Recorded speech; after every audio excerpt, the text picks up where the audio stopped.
जय गुरु जी संगत जी। संगत जी, गुरु जी की कृपा, गुरु जी के आशीर्वाद से आज का जो सत्संग हम आपके साथ शेयर कर रहे हैं वो कुलदीप खुराना अंकल का है। ये बहुत प्यारा और ब्लेसिंगफुल सत्संग है। तो मेरी विनती है आप सभी गुरु परिवार से कि आप सत्संग को अंत तक सुने, ध्यान से सुने और पूरा सुने। सत्संग जी, सत्संग का मतलब ही सत्य का संग है और मैं हर सत्संग में आप सभी से यही रिक्वेस्ट करती हूँ कि प्लीज़ आप सत्संग को सुना कीजिए, अंत तक सुना कीजिए, ध्यान से सुना कीजिए और पूरा सुना कीजिए।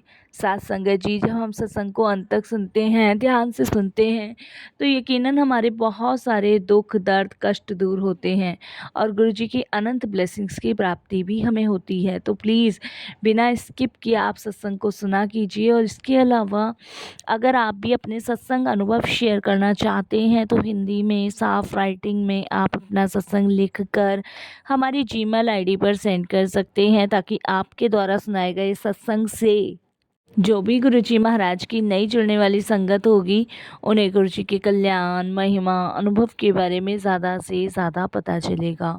और सत्संग आपको पसंद आए तो आप इसको लाइक कीजिएगा, चैनल को सब्सक्राइब कीजिएगा और वीडियो को ज़्यादा से ज़्यादा संगत में शेयर ज़रूर कीजिएगा।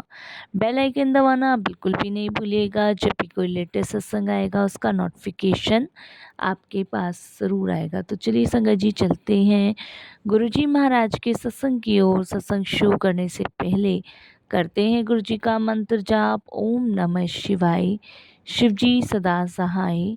ओम नमः शिवाय, गुरु जी सदा सहाय। जय गुरु जी संगत जी। संगत जी, सबसे पहले गुरु जी महाराज के चरणों में कोटि कोटि नमन। सारी संगत जी को जय गुरु जी। और मैं मंत्र जाप से अपना ये शुक्राना सत्संग शेयर करूँगा। ओम नमः शिवाय, शिव जी सदा सहाय। ओम नमः शिवाय, गुरु जी सदा सहाय। संगत जी, मेरी जर्नी गुरु जी महाराज से आज से 1 साल पहले शुरू हुई है। मैं संगत जी पंजाब में रहता हूँ और इस 1 साल के अंदर मैं गुरुजी के दरबार करीबन 10-11 महीने आ चुका हूँ।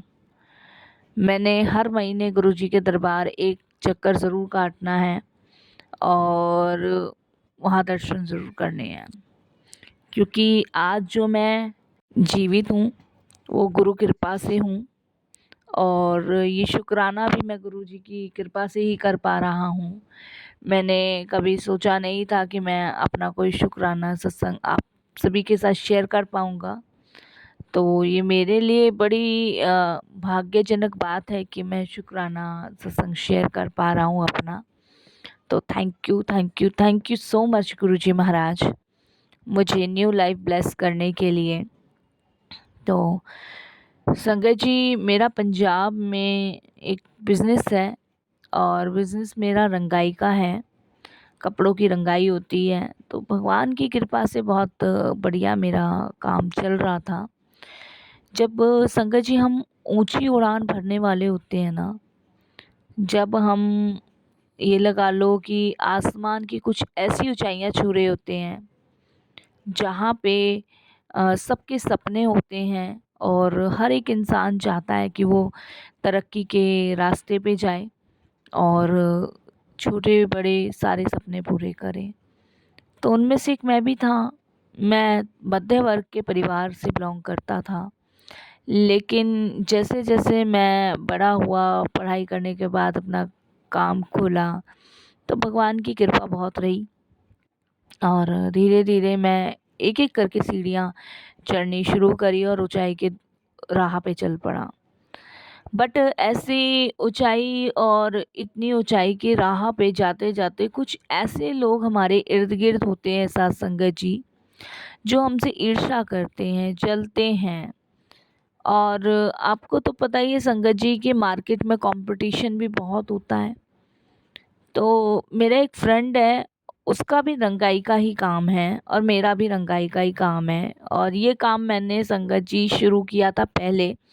और मेरे मन में कभी उसके प्रति कोई ऐसा छल कपट कभी नहीं आया। और संगत जी, वो पहले एक फैक्ट्री में काम किया करता था, उसकी फैक्ट्री बंद हो गई थी। तो एक दिन वो मेरे पास आया, बड़ा परेशान था। तो मैं उसको अक्सर कहा करता था कि भई कहीं और काम देख ले। बोलता था यार काम तो कहीं मिल नहीं रहा, क्या करूं क्या नहीं। तो उसके सामने मेरे पास कस्टमर काफ़ी सारे आते थे, तो मुझे कहता था कि यार तू मुझे भी ये काम बता दे, मैं भी अपना काम खोलना चाहता हूँ। तो मेरे घर वाले तो संगत जी देखो अक्सर मना किया करते थे कि आप अपने पैर पे कुल्हाड़ी मार रहे हो अपना रोज़गार बता के। बट मैंने आपको बताया संगत जी, मेरे मन में कभी ऐसा नहीं रहा है। मेरे मन में रहा है कि हर इंसान अपनी किस्मत का खाता है। तो हुआ ये संगत जी कि मैंने उसको बोला कि भाई मैं तुझे बता देता हूँ, और संगत जी उसने पैसा लगाया। पैसा लगाने के बाद उसने अपना रंगाई का काम खोला। तो संगत जी मेरी और उसकी दुकान के बीच जो दूरी है वो 20 कदम की दूरी है। तो बहुत बेस्ट फ्रेंड है वो मेरा, और मैं बड़ा मतलब मानता था शुरू से उसको।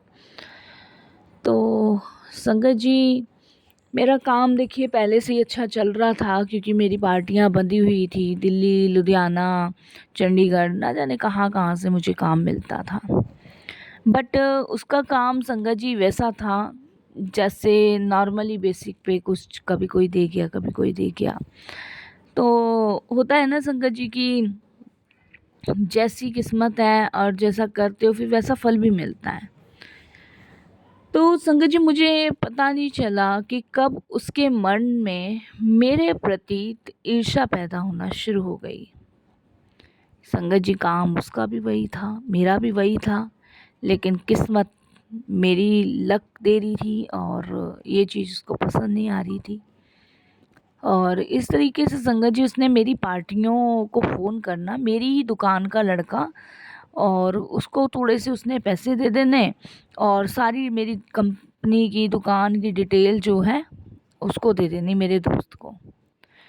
और वो मेरी पार्टियों को फ़ोन करने लग गया और काम मांगने लग गया। बट देखिए संगत जी काम भी वहीं मिलता है जहाँ नीयत साफ़ हो, बरकत भी देखिए वहीं आती है, और विश्वास की सबसे बड़ी बात है। एक दो बार मेरी पार्टियों ने उसको काम भी दिया, बट काम में मतलब कुछ खराबी निकली, और मटेरियल भी अच्छा नहीं था, रंगाई भी अच्छी नहीं थी, तो पार्टियों ने वापस मुझे काम देना शुरू किया। तो मेरे को लगता था कि ये पार्टियां इसकी दुकान पे जा रही हैं, भाई बिना डीलरशिप के तो कभी डील होती ही नहीं है, तो ये कैसे पॉसिबल था। पर ठीक है, मेरे को लगा भाई हो सकता है। तो वो मैंने कभी इस चीज़ पे गौर नहीं किया। लेकिन मेरी वाइफ़ और मेरी मदर हमेशा मुझे इन सब चीज़ों के लिए रोका करती थी, बोला करती थी। बट मैं संगत जी ये सोचता था कि चलो कोई बात नहीं। अब जनानियाँ तो होती हैं कि भई दूसरे का ना देख के कि अपना भैया नुकसान ना हो, तो वही मुझे डाउट था। हुआ क्या संगत जी कि धीरे-धीरे कब मेरे दोस्त के अंदर ईर्ष्या पैदा हो गई कि संगत जी उसने मेरे ऊपर ब्लैक मैजिक करा दिया। और ये काला जादू इस कदर उसने मेरे को करवाया कि जिससे संगत जी मैं पागल हो गया। मैं अपनी सुध बुध सब कुछ खो चुका था। मेरा दिमाग जो है बिल्कुल संगत जी अपने बस में नहीं था। सोचता कुछ और था, करता कुछ और था, और होता कुछ और था। इस तरीके से संगत जी मैं समझ नहीं पा रहा था कि आखिर मुझे हो क्या रहा है। अक्सर मैं अपनी वाइफ़ से भी डिस्कस किया करता था, तो मेरी वाइफ़ कहती थी शायद काम का प्रेशर ज़्यादा है, आप काम का लोड कम लो और आराम लग जाएगा, ज़्यादा काम की वजह से भी हो जाता है। मेरे को भी लगता था ऐसा। धीरे धीरे समय बीतता रहा, लेकिन मुझे नहीं पता था कि जिसके साथ मैं खाता हूँ पीता हूँ उसी ने मुझे कुछ खिला दिया है। मुझे इस चीज़ का नहीं पता था। और हुआ ये संगत जी कि मैं बहुत ज़्यादा डिस्टर्ब रहने लग गया, बहुत ही ज़्यादा। एकदम से मैं ऐसे डिप्रेशन में चला गया, अच्छा चंगा भला इंसान पूरी तरह डिप्रेस हो गया। मेरे सोचने की, समझने की सारी क्षमता ख़त्म हो गई। साथ संगत जी मुझे खुद नहीं पता कि मैं किस तरफ जा रहा हूँ, किस राह पे जा रहा हूँ। मुझे आखिरकार हॉस्पिटल एडमिट करना पड़ा। संगत जी जब डॉक्टरों के भी बस की नहीं रहा कि आखिर मुझे क्या हो रहा है, तब संगत जी मेरे वाइफ और मदर एक बाबा जी के पास गए, जहाँ संगत जी पता चला कि मेरे ऊपर बहुत बुरा किया कराया हुआ है और मुझे पूरी तरह बर्बाद करने की वजह से। इधर संगत जी मेरा काम भी ठप हो रहा था धीरे धीरे, क्योंकि मैं बीमार पड़ा था, कौन काम संभालता। मेरी पार्टियां भी संगत जी इधर से उधर जा चुकी थी। मेरा काम जो था वो सारा का सारा वीरेंद्र जो मेरा दोस्त है उसको मिल गया। संगत जी ये लगा लो कि जब मैं अस्पताल में एडमिट था तो वो सिर्फ एक बार मुझसे मिलने आया, उसके बाद वो मुझसे मिलने ही नहीं आया। मैं बिल्कुल पागल सा हो चुका था। धीरे धीरे संगत जी मेरा और ज़्यादा ये पागलपंती मुझ पे होती चली गई। डॉक्टर के पास इलाज नहीं था और संगत जी कुछ समझ नहीं आ रहा था। वो बाबा जी ने भी कोई उपाय बताए, वो भी किया, वो भी कोई फ़र्क नहीं पड़ा। तब मेरी पत्नी को गुरुजी के बारे में पता चला। तब वो पंजाब से अपनी फ्रेंडों के साथ गुरुजी के दरबार आई। वहाँ से जल प्रसाद लाई और मुझे उसने जल प्रसाद पिलाया। मेरे तकिए के नीचे मेरी वाइफ ने गुरुजी का स्वरूप रखा और मेरे रूम में बैठ के, वार्ड में शिफ्ट था मैं, वहीं बैठ के गुरुजी का मंत्र जाप करना, गुरुजी को याद करना, इस तरीके से होता था। संगत जी ये लगा लो, अब भी देखो त्योहार का समय है, उस टाइम भी त्योहार का ही समय था और मेरी इस कदर हालत थी कि मैं आपको बता नहीं सकता कि मैं उठ फिर भी नहीं सकता था, ऐसी बुरी हालत थी। मेरी वाइफ गुरुजी का निरंतर जाप करती रही और संगत जी मैं कब ठीक होना शुरू हो गया मुझे नहीं पता चला। एक दिन संगत जी मैं सोया हुआ था और मैंने सपना देखा कि एक लंबे चौड़े आदमी मेरे पास आए हैं और उनकी शक्ल नहीं दिख रही है, बहुत लंबे लंबे कपड़े पहने हुए हैं वाइट कलर के, उनकी शक्ल मुझे नहीं दिख रही साफ।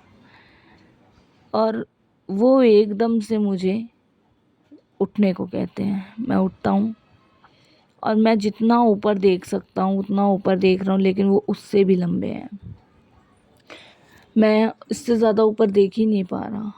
और संगत जी वो मेरे शरीर में से संगत जी हाथ डाल के एक छोटी सी वाइट कलर की, जैसे आम की गुठली होती है ना, ऐसी निकालते हैं और मुझे बार बार कहते हैं देख ये काला जादू तेरे अंदर है, ये काला जादू, और उसे निकाल के बाहर फेंक देते हैं। संगत जी मैं घबरा के एकदम से चीखता हूँ। 1:30-2 बजे के आसपास की बात है। मेरी वाइफ देखती है कि मैं उठा हूँ, होश में हूँ। मैं अपनी वाइफ को कहता हूँ तो मुझे बाथरूम ले चल। संगत जी मैं टॉयलेट करने जाता हूँ।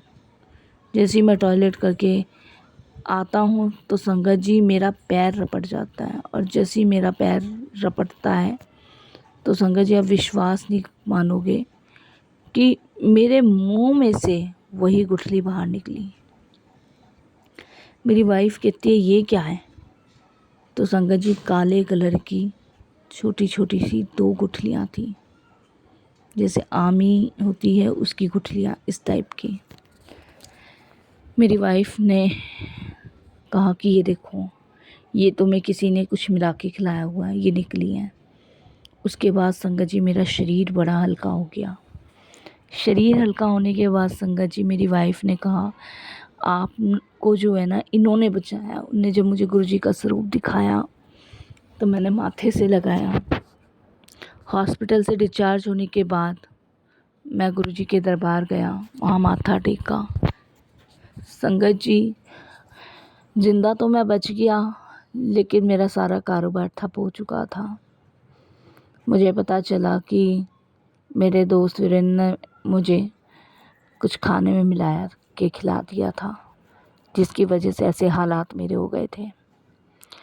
लेकिन वो कहते हैं ना संगत जी, जाको राखे साइयाँ, मार सके ना कोई। बाल ना पाका कर सके चाहे जग बैरी होए।